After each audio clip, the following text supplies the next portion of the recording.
YouTube founding community, Paul Stanley fans, random people on the internet. My name is Giggens, and we are here today to talk about Paul Stanley's first album, his debut album, Paul Stanley, Kiss. So, this came out at a time where Kiss was basically ruling the world. You know, after Destroyer, Rock and Roll Over, like these guys were just like on fire. Love Gun, all that kind of stuff. So, they were huge at this point. After starting off kind of slow, you know, their first few albums didn't really do much of anything, and then Kiss Alive came out and that blew everything up, and then their first few albums got reissued again, and that was it. From there on out, it was like, you know, making toys of the guys, making comic books. I mean, they were all over the place. They got pretty well saturated by the late 70s, and right after this, the whole disco thing happened, and it kind of got a little weird from there on out. But in terms of the 70s classic Kiss era, I mean, they made some awesome rock and roll at that point. But the idea arose to do solo albums and see what the guys can do on their own. The albums themselves vary in quality for sure. Paul and Ace's albums are my favorite. Peter and Gene's albums are my least favorite. Paul's is the most Kiss-like of the albums, basically, because he sung most of the songs and wrote a ton of the songs. Ace's is very, very good because it's a whole different texture. I mean, if you take, like, Shock Me and then like 10 of those, it's kind of like that, which is really cool. And Gene's album's not bad, and then Peter's album is okay. But, yeah, overall, this probably is, like, my favorite of the solo records. It really stands up well. I mean, it's got some excellent tracks on here, songs that easily could have been Kiss songs, but definitely moments where I'm like, yeah, this is cool to see Paul do his own thing and branch out a little bit. A lot of his style is the same, but a lot of it is also different, which is fun to hear him go to new places. So this is an original copy. It's got all the paraphernalia on the inside. I'll show you that in a little bit, but for now, let's enter the world of reviewing tracks as we do on Giggens TV. Tonight You Belong to Me. What an awesome intro song. Like, this song is so fun. It definitely has that I Want You style where it's got the acoustic kind of opening, but then it just like breaks into it. I love Paul's like raspy vocal throughout this thing. The shimmering guitar work is, I love the production of that guitar work. It's very of its time, but it works really well. And then you get those big, heavy Kiss-like guitars and the crying guitars and the really tight drums and Paul's soaring vocals. The song rolls through like a Lost Kiss epic. It really is that awesome. You know, maybe it's like too much drama for a Kiss album or something and it has to be on Paul's solo album, but man, that chorus is catchy as hell. It is an awesome rockin' song to open the album with. Yeah, really enjoy this one a lot. I think it's a great footstep into this album. Kind of get an idea of what you're going to get throughout most of this album. There's a couple of curveballs in there, but for the most part, you kind of follow that template. Move On is this like really charged up, like slinky kind of guitar pounding away through this thing with a story about girls. I mean, Kiss like to sing about girls. It's an old sort of theme with the whole like they're gonna tie you down kind of stuff, and like it's been done before, but it's not bad. I like the changes in this song are pretty cool. The breaks are fun, like the start and stop kind of stuff. Cool song, not amazing, but I think the breaks and the really good background vocals kind of save it. The second track to an album is always like the first track is always super important. Second track is always like got to keep that ride going. But then Ain't Quite Right pops up, and I love Paul's voice on this one. Really kind of sly vibe on this track. The really clean guitars and the voice and the verses, the slow build up throughout this thing, and the Ace-esque guitar solo is really fun. But I like the more mellow moments throughout this track as well. I think vocally, it's one of the best on the album. I think I love Paul Stanley's voice anyway, but this track in particular is a lot of fun. Wouldn't You Like to Know Me? This song is great. Such an epic power pop feel. I can see the Cars kind of pulling off a version of this track. Paul's voice is just shredding throughout this whole song. The melody and the changes make for really fun hooks. And the big sing-along chorus, this song should have been a single. Like, it should have been saved for Kiss, probably. I think it could have been a pretty big single. Even if it wasn't for Kiss, I think from this album alone, it should have been a single. and then Take Me Away. This song is very cool because it ends side one, and it's definitely unique in the sense that I don't think I could see this one as a Kiss track. So in that aspect, yes, Paul Stanley's solo album. There we go.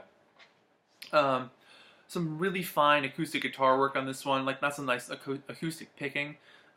Menacing electric riffs that pop up, and the vocal melody is just fantastic. It smashes into a big rock kind of feel, real slow burn again. But the echo on Paul's voice is cool. The dueling guitar break is awesome. The really powerful drums throughout this track, it's just awesome. And by the end, I get a real feel like She's So Heavy from Abbey Road. That building style, that creeping style that comes through. Definitely one of the most interesting tracks in the album so far. Side 2 opens with It's Alright. It sounds like a happier rock and roll over track, like a hoppier kind of rock and roll over track, kind of bouncy. I love the bright drum production on this thing. I love the big guitars, the sing-along chorus. At the end of the day, Paul Stanley knows how to write a good hook, whether it's vocally or guitar, and he just knows what he's doing with that stuff. It's the most Paul-esque song on this album vocally, with the whole wow wow kind of vocal style. And I like that. I like when Paul gets a little into his singing. I think it's a lot of fun. Hold Me, Touch Me is your, like, here's your big 70s love ballad, you guys. When you're at makeout point in your Crown Vic overlooking Lover's Lake, this is a track that comes on the radio, and you look to your sweetheart and like, yep, here's our song. This is the one. You know, it's a little bit sappy. It's the slow dance song of the album, but it's sequenced at just the right place, where you've had enough rockers, you had kind of a slow burn, you know, growl of a song 2 tracks ago. You know, it really fits in well at this point, but I mean, it's more syrupy than a pancake that's been left out too long. I mean, it's got that cheese to it, but they pull it off, they make it work. And then you get Love in Chains, and this song is awesome. It's got this Love in Chains, this awesome riff. I love the way they break up that chorus.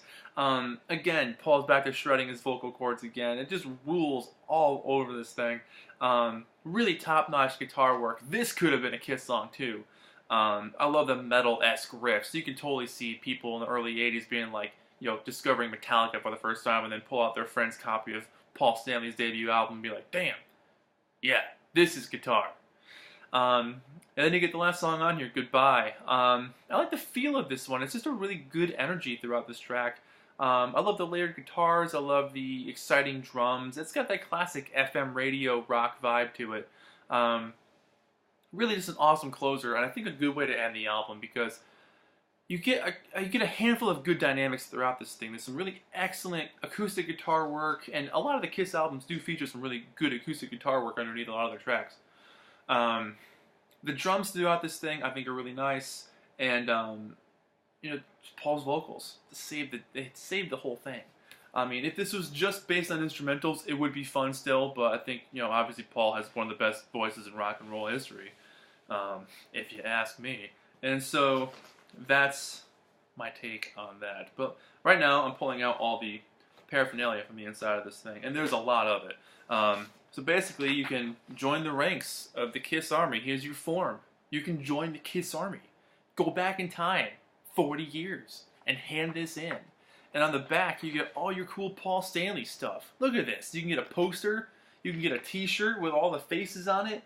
You can get that poster. You can get a keychain. You can get another keychain. Was it a belt buckle? You can get a Paul Stanley belt buckle. Look at that. Look at all this cool stuff you can get. And then, I mean, the inner sleeve alone is pretty sweet.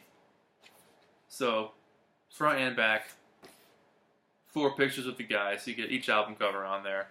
And then this is the part that makes it. This bit is just fantastic.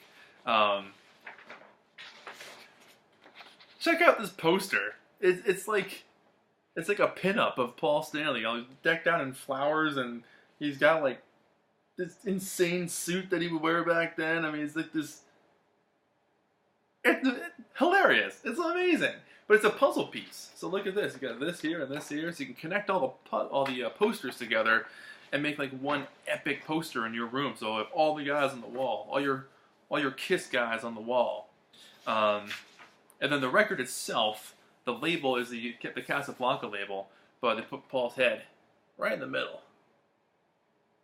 So I like that a lot.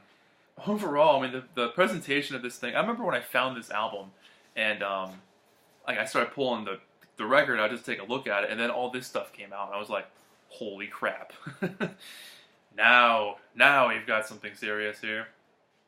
Overall, yeah, this, if I absolutely had to choose, this probably is my favorite solo Kiss album of these four, for back in the 70s, and then followed by Ace, for sure.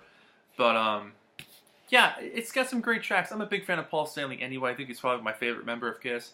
But tracks like Love in Chains, Take Me Away, Wouldn't You Like to Know Me, Tonight You Belong to Me, excellent rock and roll tracks. You know, great production on this thing, expert playing, just a lot of fun. It's a fun album to put on and just rock out to. It's a good time. So if you like Kiss, you're gonna like this thing for sure. Maybe not so much the other guys, but you know, this one for sure you will like. So that's it. I'm gonna give this thing a 7 out of 10, I think. Maybe there's like one more song on it. It's a tiny bit repetitious, not bad, but I mean, a lot of Kiss albums are like that anyway. You kind of get the idea, you know. But I say that with so much love because I think it's a really fun album, and I do like that era of Kiss a lot. So yeah, that's it. My name is Giggens, giving this thing a 7 out of 10. Thank you, Paul Stanley of Kiss, debut album, Live to Win. Live to Win. My name is Giggens, this has been Album Reviews, and I'll see you guys in the next video. Bye-bye.